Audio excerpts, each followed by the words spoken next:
Vivo గారు చెప్పిన దాని ప్రకారం పిల్లలు ఏదైతే తినుబండారాలు తిన్నారో 100% దాని వల్లనే అయింది.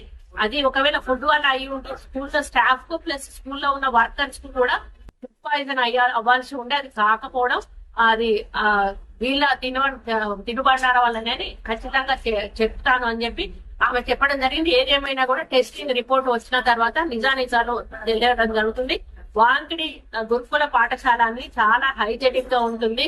అక్కడ పిల్లలను చాలా మంచిగా చూసుకుంటారు. అదొక్కటే కాదండి, మా గవర్నమెంట్ వచ్చినాక ప్రతి గురుకుల పాఠశాలలు కూడా మంచి మంచి వాళ్ళ వాతావరణంలో పిల్లలు ఉండాలి, మంచి భోజనం రావాలని మెస్ ఛార్జీలను కూడా పెంచినటువంటి ఘనత మా ముఖ్యమంత్రి గారిది అని చెప్పి నేను ఈ సందర్భంగా చెప్తా ఉన్నాను. వివో గారు చెప్పిన దాని ప్రకారం పిల్లలు ఏదైతే తినుబండారాలు తిన్నారో 100% దాని వల్లనే అయింది.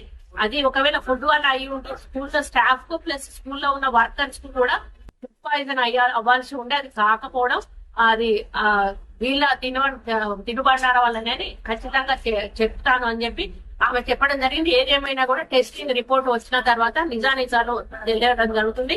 వాంకిడి గురుకుల పాఠశాల అని చాలా హైజెనిక్ గా ఉంటుంది.